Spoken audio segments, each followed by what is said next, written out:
Today's Toy Spot, we are having a look at the NECA Toys Gremlins Bat Gremlin. They call it the Bat Gremlin, but really, I always kind of looked at it as Gargoyle Gremlin because ultimately it does fly up at the top of the chapel there and solidify itself into stone.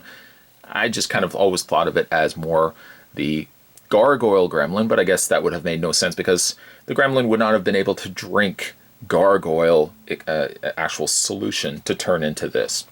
This is the NECA's expansion of the already super cool line of Gremlins figures that they've been releasing over the years. We've kind of been hinted and teased at getting the Bat Gremlin, I think, a while ago, and now we are finally getting him in figure form treatment. I'm super excited to get this out of packaging. The front of the box kind of still gives you the kind of cathedral look to be the end scene featuring the Bat Gremlin. If we have a look at the box itself, the side of the box features a side profile of the figure itself, as well as the back.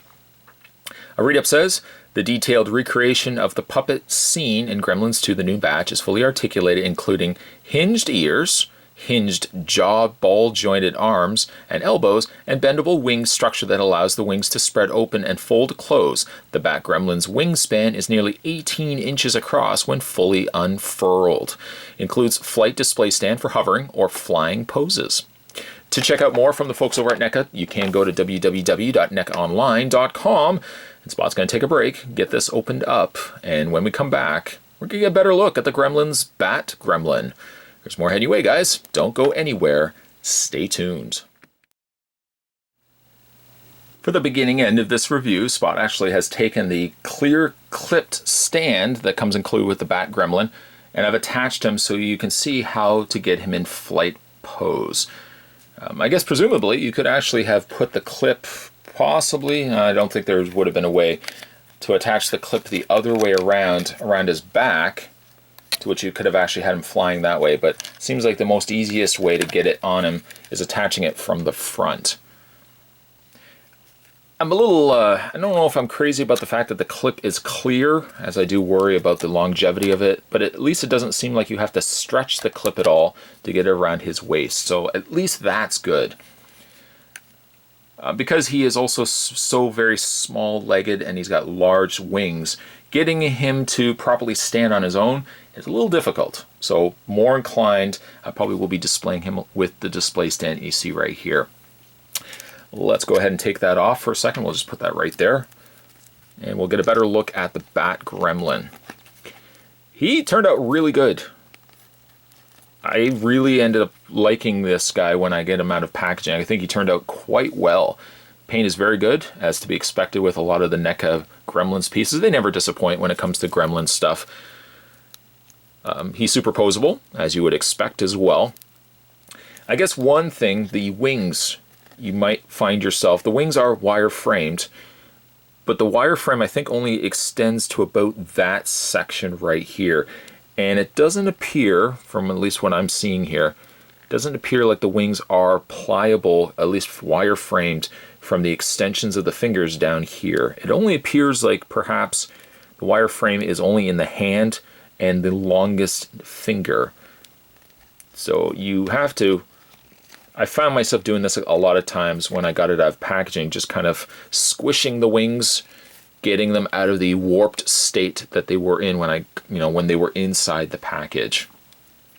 The wings also are posable in the sense that the arms themselves that are attaching to the wings are sitting on a ball joint, but the wings do attach to the bottom as well, so even though there is posability there, there's not really a lot when you factor in that you can't really attach or detach it from where I guess would be the equivalent of the tail or the bottom of his spine. It's attached there, so there's not really a lot of wiggle room you can get out of that. Having a look at his face, let's bring the camera in. Face is quite good. When you see him in the package, his mouth actually is open. But you know what? I think I like it a little bit more closed. I think it looks a little more sinister when the mouth is closed. There appears to be no trackball that adjusts the eyes, so it's just pre-painted, just non-posable eyes, I should say. The ears, however, are posable. You can get those to close shut over his eyes if you so wish, like if he's, sleeping or it's daylight. And you can bring those ears as far back as that. So there's lots of options available. I'm just loving the spotted treatment that they've given these wings. They are rubbery, yes, and you get a good wingspan as well. I do really like this figure quite a bit. And yes, you can bring the wings in because it is wire framed. You just kind of bring the wings in. They don't completely close shut, I guess, unless you found the means to just kind of pin them together. But you can still kind of close the wings off in a similar vein and then close off his ears, as if he was sleeping. I guess for what we want to do too, let's do some scale comparisons so that you guys can see how he stacks up to maybe some of the other Gremlins figures. So how about the first comparison that we do? Fittingly enough, let's bring in Combat Gizmo, also from Gremlins 2. A lot smaller as he should be. I mean, he just dwarfs Gizmo, but pretty much any Gremlin, once they get to full size, they do dwarf the little Mogwais. Poor little Gizmo. He stands tall, though. He stands tall. And I guess the other big comparison that you probably wanted to see here, we'll just reach off here, and we'll bring in the Spider Gremlin. Now, unfortunately, I don't have the display stand I have for him is, I'm not sure where I've put the display stand for him. Look at his legs all extended out. I mean, he's a lot bigger, obviously, than that of the Bat Gremlin. He's just got a lot more mass to him, and of course, especially when you got him on the stand where you can get the legs all, posed and whatnot. He's going to dwarf the Bat Gremlin. They're not supposed to really be same scale to one another, but that kind of just shows you how big the Spider Gremlin is to that of the Bat Gremlin. Just phenomenal pieces. Loving these. Just going to put that down to the floor there. In the way of his posability, and certainly the Bat Gremlin does have a lot.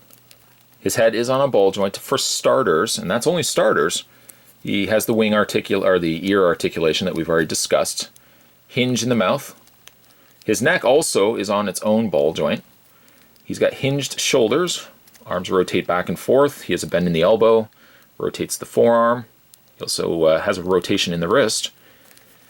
Legs hinge via that ball joint also. A hinge in the knee. Looks like it could be a ball joint also in his feet. There's the undersides of his feet. He's got peg holes for some strange reason.